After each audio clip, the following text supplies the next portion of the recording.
Welcome to Life Stories. Betrayal, deception, survival. What would you do if the two people you trusted most turned against you? Olivia had a perfect life, or so she thought. A loving husband, a best friend, and a successful career. But behind closed doors, a dark scheme was unfolding, one that would shatter her world and leave her fighting for her freedom.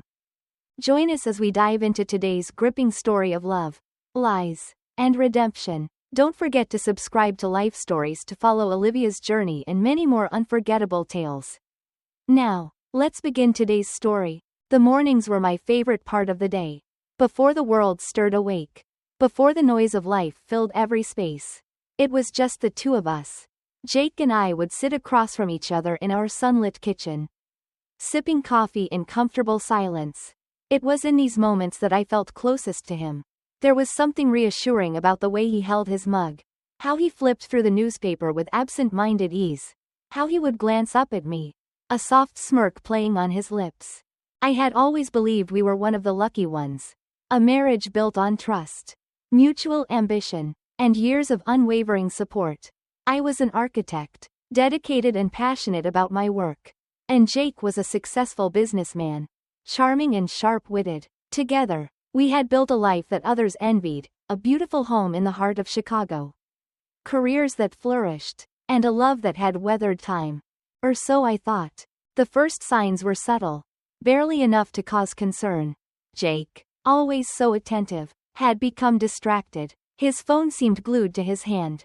His laughter shorter, his responses clipped. I told myself it was work. His job demanded long hours and an incredible amount of energy. But then the shift became undeniable. The mornings, once filled with warmth, began to feel empty. His eyes rarely met mine anymore. His lips barely curled into that once familiar smile. I tried to push away the nagging feeling that something was wrong. I convinced myself that all relationships go through phases. That life gets in the way sometimes. But when love is real, doesn't it fight its way back? That's what I told myself when I planned the dinner. I spent the entire afternoon preparing his favorite meal, setting the table with candles and soft music, hoping, no, praying, that we could find our way back to each other. But when Jake walked through the door that evening, he barely noticed. He kissed my forehead absent-mindedly, muttered something about being exhausted, and disappeared into his study before I could even take his coat. I stood there for a long moment, staring at the flickering candlelight, the untouched plates of food, my heart sinking under the weight of the unspoken distance between us. I didn't want to believe the worst. I didn't want to be one of those women who let paranoia ruin a good thing. But as I sat alone at the dinner table, the empty chair across from me an eerie echo of my loneliness, I couldn't shake the feeling that I was losing him. Still, I held on to hope. Love doesn't just vanish overnight, does it? What I didn't know then was that while I was sitting there, convincing myself that everything would be fine, Jake's phone was lighting up with messages from Rachel. Rachel had been my best friend for years, woven into every part of my life. She had been there through my triumphs and my failures, through heartbreaks and milestones. Her presence had always been a source of comfort. I trusted her with my secrets, my fears, my dreams. I trusted her with my life. And yet, behind the easy smiles and knowing glances, Rachel was not the friend I believed her to be. There had always been something beneath the surface, an envy, a hunger for something that wasn't hers. She wanted what I had. And she had already taken the first step toward getting it. Over the next few weeks, the shift in Jake's behavior became undeniable. The late nights increased. The excuses became more vague. And the distance between us widened like a crack in the foundation of a home.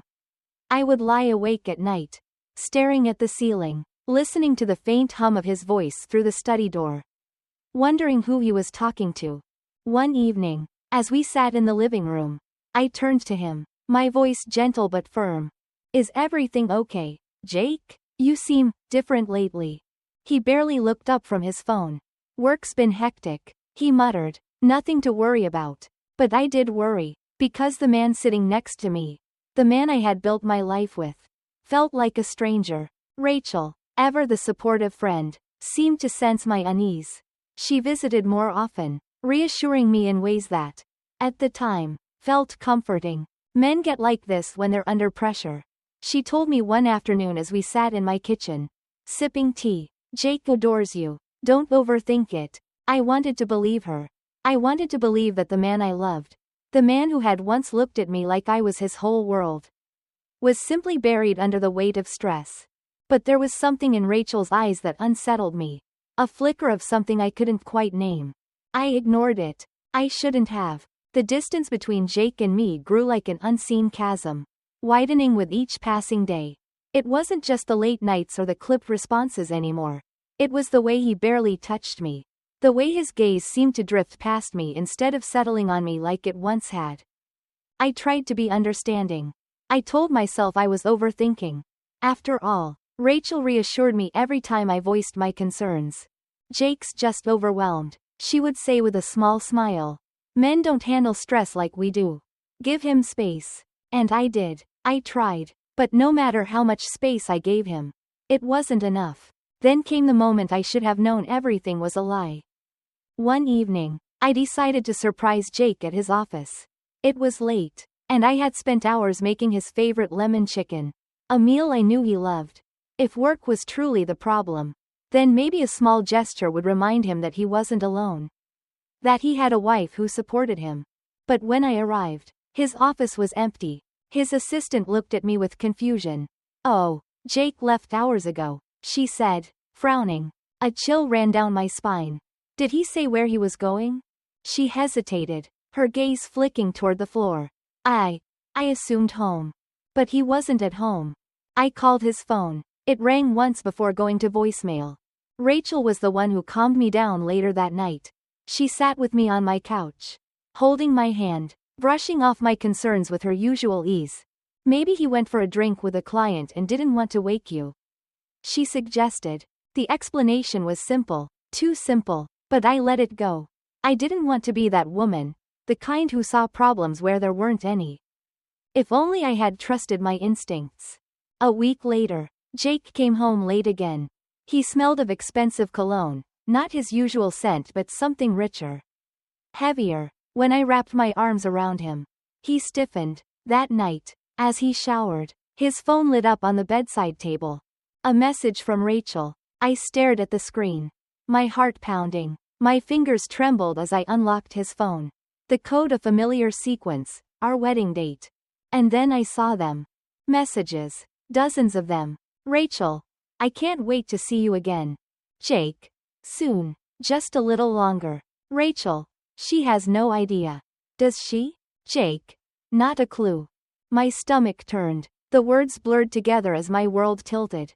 The two people I trusted most had betrayed me in the worst possible way. I felt sick. I felt rage. I felt nothing. Because the Olivia I had been before that moment no longer existed. The shock of that night clung to me like a second skin. I couldn't eat. I couldn't sleep. I moved through the following days in a daze, replaying those messages over and over in my mind, as if reading them again would somehow make them less real. Rachel and Jake, my best friend and my husband. It sounded like something from a cheap melodrama. Yet it was my reality. I wanted to confront them, to scream, to demand answers, but a bitter voice in my mind whispered, "What good would that do? They had already made me a fool. I wouldn't give them the satisfaction of seeing me break." So I did nothing. I smiled when Rachel came over. I nodded along when Jake gave his half-hearted excuses for his late nights. But inside, I was drowning. Then came Rachel's suggestion. "You've been working too hard," she said one afternoon, sipping her tea as though she hadn't ripped my life apart. "Why don't you take a break? Get away for a few days." I stared at her, something in my chest tightening. A break? Yes. There's that business conference in New York next month. Isn't there? It'd be the perfect opportunity to get some space. Clear your head. It was almost laughable. My best friend, the woman sleeping with my husband, was encouraging me to leave town. I should have known something was off. But I was exhausted, worn down by the lies, the weight of pretending, and the idea of escaping, even for just a little while, felt like a lifeline. "Maybe you're right," I murmured. Rachel's smile was too bright. "Of course I am. And don't worry about anything, I'll help you pack." That moment should have set off alarms in my head. But I was too drained to question it. So when the day of my departure came, I let Rachel into my home. I let her walk into my bedroom. Past the photos of us. The years of friendship. I let her touch my suitcase. Place things inside. All while she reassured me how much I deserved this trip. I let the woman who had already taken my husband take my future too. And as I kissed Jake goodbye at the airport, as he murmured, "Be safe, darling," with an expression so gentle, so convincing, I almost believed he meant it, I walked straight into their trap. I was too blind to see the knife they had already planted in my back. The airport was buzzing with movement. A sea of travelers lost in their own worlds. I tried to focus on the trip ahead, telling myself this was a fresh start, a few days to breathe. To be away from the lies I had been swallowing whole. But beneath my forced calm, something gnawed at me. Jake's unusual tenderness that morning. Rachel's eager insistence on packing my things. A lingering feeling of unease. Like a whisper I couldn't quite catch. I ignored it. I should have listened. Security was routine. I placed my suitcase on the conveyor belt. Stepped forward when they waved me through. Then, the scanner beeped. The sound was sharp, cutting through the hum of the terminal. I frowned, stepping aside as the officers motioned to my bag. "Is there a problem?" I asked, forcing a polite smile.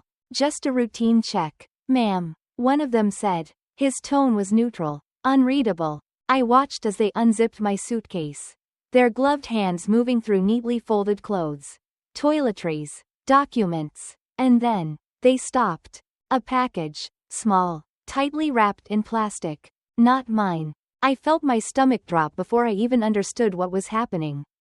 One of the officers lifted it, his face hardening. "Ma'am, can you explain this?" My mouth went dry. I don't know what that is." The other officer exchanged a glance with his partner. "Step aside, please." Panic surged through me. "That's not mine. I swear, I didn't put that there."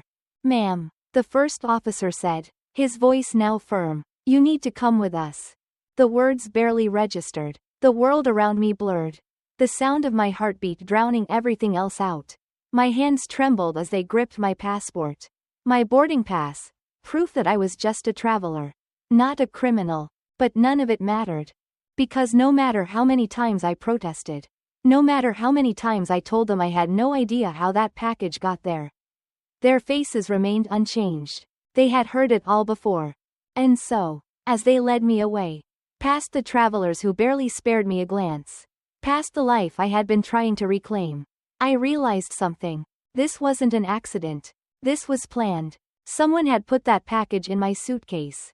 And only 2 people had been close enough to do it.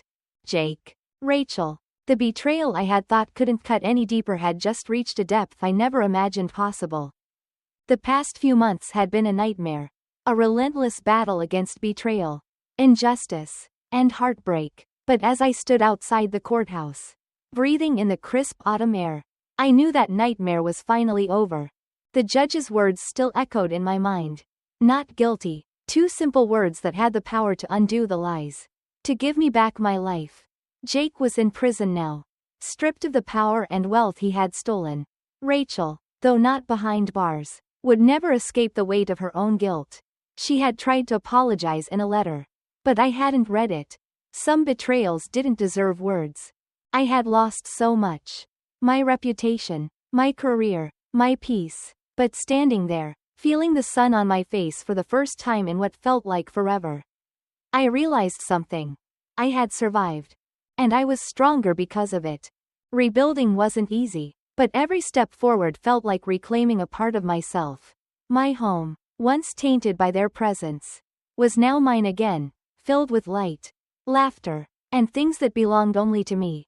I had found solace in my work, purpose in helping others, and most importantly, I had found myself. They had tried to break me, but instead, they had made me unstoppable.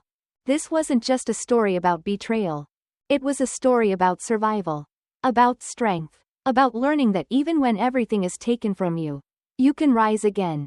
And I did. If you enjoyed this story, don't forget to subscribe to Life Stories for more powerful tales of resilience and justice.